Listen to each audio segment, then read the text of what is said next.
मेरे पास bank PO के लिए और ज़्यादा रिक्वेस्ट आए थे, तो दो क्वेश्चंस मैं ले रहा हूँ for the request. So questions are on averages and mixtures. So first problem है, in what ratio should water be mixed with milk to gain 50% profit by selling it at 20% above cost price. तो मैं अगर दूध को 20% above cost price बेचता हूँ तो मेरे पास प्रॉफिट भी 20% होना चाहिए था, लेकिन ये मुझे बोल रहा है कि 50% प्रॉफिट होना चाहिए. 50% प्रॉफिट कैसे हो पाएगा अगर 20% अबव ही बेचेंगे? तो मेरे पास, मैंने मिल्क में पानी मिला दिया है. पानी तो फ्री में मिलता है ना, वाटर इज़ फ्री. बिस्लरी की बॉटल एज्यूम नहीं करेंगे, वाटर को अभी फ्री एज्यूम कर लेंगे. Water is free. बाहर जाके किसी नल से पानी उठा लिया, वो चिपका दिया है दूध में और फिर बेच रहे हैं दूध बना के. तो कितना पानी मिलाऊं मैं दूध में कि 20% ऊपर बेचूं कॉस्ट प्राइस के, जितने में मैंने दूध खरीदा गाय से, गाय वाले से. गाय से नहीं खरीद सकते हैं. तो गाय वाले से खरीदा और फिर उसको 20% अबव बेचा, तब भी मेरे पास 50% प्रॉफिट आया. 50%. तो मैं एज्यूम कर लेता हूँ मेरे पास 1 लीटर मिल्क है. 1 litre milk. 1 litre milk is there with me. ठीक है, मैंने मान लीजिए खरीद लिया, 100 रुपये पे खरीदा. बाज़ार में 30, 32, 34, 25 ऐसे चलता है भाव, लेकिन 100 मैं इसलिए ले रहा हूँ कि मुझे कैलकुलेशंस आसान रखनी है अपनी. ठीक है, 1 लीटर मिल्क में मान लेते हैं एक्स लीटर वाटर मिला दिया मैंने, एक्स लीटर वाटर. ओके. तो मेरा कॉस्ट प्राइस कितना हुआ? कॉस्ट प्राइस मतलब मैंने कितने में ख़रीदा? एक्स लीटर वाटर मिलाया, वाटर को मैं तो फ्री रख दिया, तो इसकी तो ज़ीरो हो गई, ज़ीरो प्राइस. अब मिल्क है 1 लीटर, 100 रुपये पर लीटर पे लिया है, तो टोटल हो गया 100. 100 रुपये में मैंने अपना ये दूध और पानी खरीदा है, मिक्सचर. अब इसको मुझे बेचना है. बेचना किसने पे, कितने पे बोला है इसने? 20% अबव कॉस्ट प्राइस पे बेचना है. तो मेरे पास अब टोटल मिल्क कितना है, मिलावटी मिल्क 1 + X लीटर. ठीक है, 1 + X लीटर मुझे बेचना है 20% प्लस कॉस्ट प्राइस पे. कॉस्ट प्राइस मेरा है 100. 100 पे 20% कितना लगा है? 20%. 120 रुपया हो गया. 120 रुपया पर लीटर. सो सेलिंग प्राइस कितना हुआ? एसपी सेलिंग प्राइस है, समाजवादी पार्टी नहीं है. 120 इंटू 1 + X. ठीक है, सेलिंग प्राइस मेरे पास आ गया, कॉस्ट प्राइस मेरे पास आ गया. Cost price is 100. तो मेरा प्रॉफिट परसेंटेज निकल जाएगा. प्रॉफिट परसेंटेज क्या होगा? Profit percentage, profit in percent क्या होगा? Selling price minus cost price. Selling price कितना है? 120 इंटू 1 + X माइनस 100 बाय 100, तो कॉस्ट प्राइस इंटू 100%. परसेंटेज में कन्वर्ट करने के लिए 100% से मल्टीप्लाई कर देते हैं. ठीक है. अब ये मेरा प्रॉफिट कितना दिया है परसेंटेज इसने? 50%. 50% प्रॉफिट कर लिया मैंने 20% हाई करके, क्योंकि बहुत सारा दूध में तो पानी मिला हुआ था जो मैं मुफ्त में मिल गया. 120 इंटू 1 + X, ब्रैकेट खोलने के लिए पहले इससे मल्टीप्लाई, 120 फिर इससे मल्टीप्लाई, बीच में प्लस है तो प्लस आ जाएगा. 120 इंटू वन वन कितना होगा? 120 इंटू 120 हो जाएगा. 120 इंटू एक्स कितना होगा? 120x. ठीक है, माइनस 100 बाय 100 इंटू 100%. अच्छा, यहाँ 50% है, यहाँ 100% है. 50% से इसको काटेंगे, 50% इंटू 2 हो गया 100%. तो 1 = क्या हुआ? 120 माइनस 100 कितना हो गया?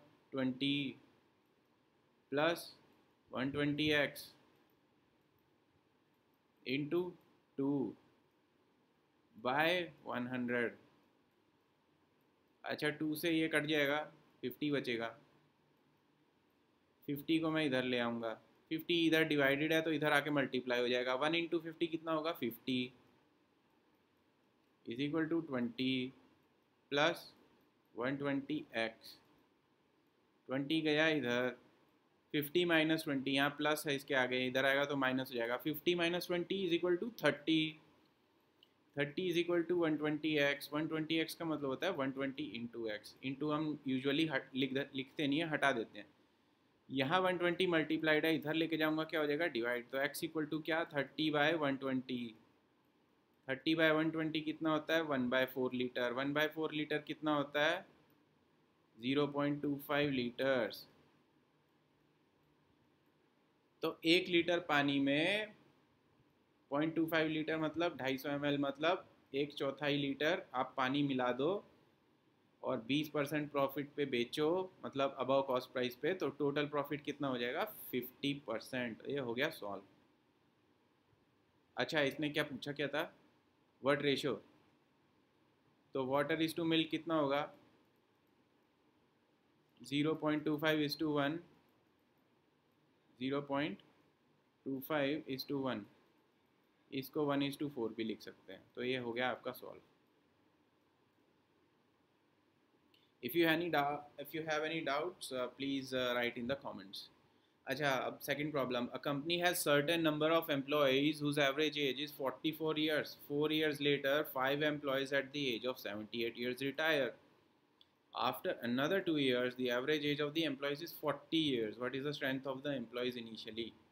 तो ये थोड़ा ट्रिकी प्रॉब्लम है, इसको थोड़ा ध्यान से करना पड़ेगा। इनिशियली स्ट्रेंथ मान लेते हैं एक्स एम्प्लॉयज़ है मेरे पास शुरू में। एक्स कुछ भी हो सकता है, एक्स इज़ अ वेरिएबल। 10, 15, 20, 25, 30, 50, 100, 1000, 10,000, कितने भी एम्प्लॉयज़ हो सकते हैं। 1 लाख, 2 लाख, TCS जैसी कंपनीज है तो। अच्छा, employees whose average age is 44 years. X मेरे पास एम्प्लॉई हैं, उनकी एवरेज एज क्या है, 44 ईयर्स। तो टोटल एज कितनी होगी, टोटल एज ऑफ एम्प्लॉयज़,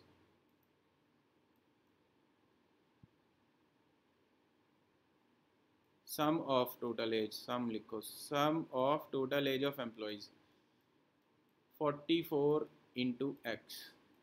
ये कैसे आया है समझना है तो ऐसे समझते हैं। मान लीजिए कंपनी में 2 एम्प्लॉयज़ हैं जिनकी एवरेज एज है 50 ईयर्स, और कंपनी में 2 ही एम्प्लॉयज़ हैं, तो टोटल एज कितना होगा, सम ऑफ टोटल एज 100 हो जाएगा ना। 50 एवरेज है, 2 एम्प्लॉयज़ हैं, 50 इंटू 200। ओके, 50 इंटू 2 हो गया 100। Sorry about that phone call. अब मेरे पास 44 एवरेज एज है, एक्स एम्प्लॉयज़ हैं, तो एवरेज एज हो गया 44 और एक्स एम्प्लॉयज़, तो total sum of the total employees age is 44x। हर एक एम्प्लॉय की एज को ऐड करेंगे तो 44x आ जाएगा। ठीक है, 4 साल बाद टोटल एज कितनी हो जाएगी, 4 ईयर्स लेटर देखते हैं। 4 ईयर्स लेटर, 4 साल बाद, 4 साल बाद सब लोग 4-4 साल बड़े हो जाएंगे। पहले सबकी एवरेज एज 44 थी, तो बाद में 4 साल बाद एवरेज एज कितनी हो जाएगी, 48 हो जाएगी ना।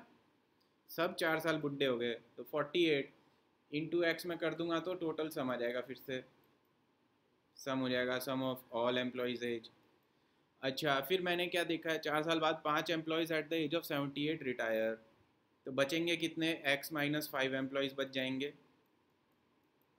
लेफ्ट। ठीक है, और इनकी एज थी 78 जो रिटायर हुए हैं 5, तो मेरे पास सम कितना होगा, सम ऑफ एज ऑफ एम्प्लॉयज़ कितना होगा,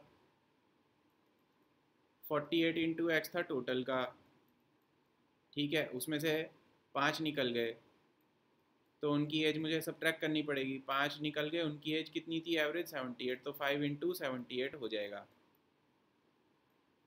अब इसने क्या बोला, 2 साल बाद, फिर से 2 साल बाद average age 2 years later,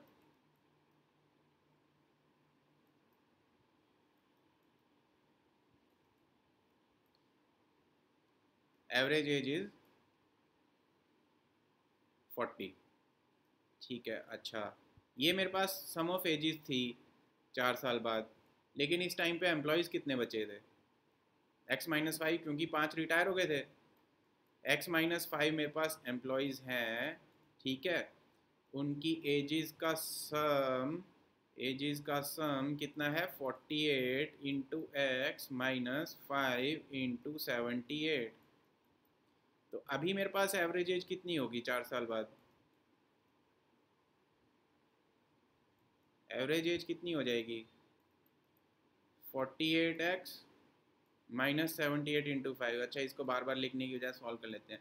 70 into 5 350, 5 into 8 40, तो ये हो गया 390। ठीक है, एम्प्लॉयज़ कितने हैं x माइनस 5, टोटल एज कितनी है 48x माइनस 390, तो एवरेज एज कितनी हो जाएगी इतनी। ये तो 4 साल बाद की बात है, जब मेरे 5 एम्प्लॉयज़ रिटायर कर गए जिनकी एज थी 78, तो वो टोटल एजेस के सम में से मैंने हटा दिया और नंबर ऑफ़ एम्प्लॉयज़ भी 5 कम हो गए क्योंकि 5 रिटायर हुए, तो एवरेज एज आ गई कितनी इतनी। अब इसके भी 2 साल बाद,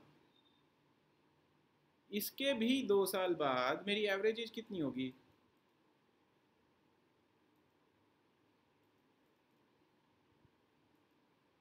इसमें 2 ऐड हो जाएगा ना बस। 48x minus 390 by x minus 5 plus 2 हो गया। अब इन्होंने मुझे क्या दिया है, 2 साल बाद एवरेज एज है 40 ईयर्स, तो मैं 40 को इसके इक्वल कर दूंगा, यहाँ से मेरा x सॉल्व हो जाएगा, तो टोटल नंबर ऑफ एम्प्लॉयज़ निकल जाएंगे। कैसे करेंगे सॉल्व इक्वेशन, 2 इधर लाएंगे, 40 माइनस 2 कितना होता है 38, 38 is equal to 48x minus 390 by x minus 5। x minus 5 इधर डिवाइडेड है, इसको इधर लेके जाऊंगा तो मल्टीप्लाई हो जाएगा, तो क्या होगा 38 into x minus 5 is equal to 48x minus 390। Bracket solve करना है, ब्रैकेट ओपन करेंगे, पहले इससे मल्टीप्लाई फिर इससे मल्टीप्लाई, बीच में माइनस साइन है तो माइनस ही रहेगा। 38x माइनस 38 इंटू 5, 30 इंटू 5 कितना होता है 150, 8 इंटू 5 कितना होता है 40, 150 और 40 कितना हुआ 190 is equal to 48x minus 390। x की टर्म्स एक साइड रखेंगे, कांस्टेंट टर्म्स एक साइड रखेंगे, 48x को इधर ले आऊँगा, 190 को इधर ले जाऊँगा, 48x के यहाँ प्लस साइन है, इधर लाऊंगा तो माइनस हो जाएगा, तो 38x माइनस 48x, 190 को इधर लेके जाएंगे, इधर माइनस साइन है तो इधर ला के plus sign, 190 minus 390, 48 38 minus 48 is minus 10, 190 minus 390 is minus 200, minus से माइनस कैंसिल, 10 से डिवाइड कर दूंगा तो ये 0 कट जाएगा, तो x कितना आया 20। तो मेरे पास इनिशियली कितने एम्प्लॉयज़ थे 20 एम्प्लॉयज़ थे। ठीक है, तो ये प्रॉब्लम हो गया सॉल्व। अच्छा, अगर कभी लगे कि मैंने गलत कर दिया है, मुझे वेरीफाई करना है, तो वेरीफाई कैसे करेंगे, 44 ईयर्स एवरेजेस दी हुई थी टोटल 20 एम्प्लॉयज़ की। ठीक है, तो टोटल एज कितना हो गया 44 इंटू 20, 44 इंटू 20 हो गया 880 ईयर्स। अब 4 साल बाद कितनी एज हो जाएगी टोटल, सबकी एज में 4 ऐड हो गया, 4 इंटू एम्प्लॉयज़ कितने थे 20, 880 प्लस 80, 80 कितना हो गया टोटल 960। ठीक है, 960 में से 78 ईयर्स के 5 निकल गए, 78 इंटू 5 कितना हो गया 78 इंटू 5 350 और 40, 390, 390 इसमें से सब्ट्रैक्ट करो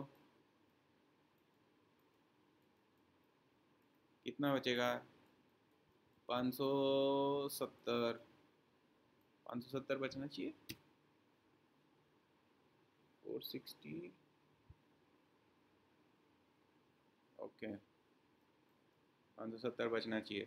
एम्प्लॉयज़ कितने बचे, 20 में से 5 निकल गए 15, तो ये कितना आ गया 15 3 ज़ा 45, 120, 15 8 ज़ा 120, तो 38 ईयर्स होनी चाहिए एवरेज एज जब 5 निकल गए, 38 बची। अब 2 साल बाद सब 2-2 साल बुढ़े हो जाएंगे, तो एवरेज एज कितना हो जाएगा 38 प्लस 2, 38 प्लस 2 कितना है 40, हमें कितना दिया एवरेज एज 2 साल बाद 40 ईयर्स, तो हमारा कंफर्म हो गया कि 20 इज़ द करेक्ट आंसर। तो ये हो गए दोनों problem solve. If you have any problems please let me know in the comment section below. Thank you.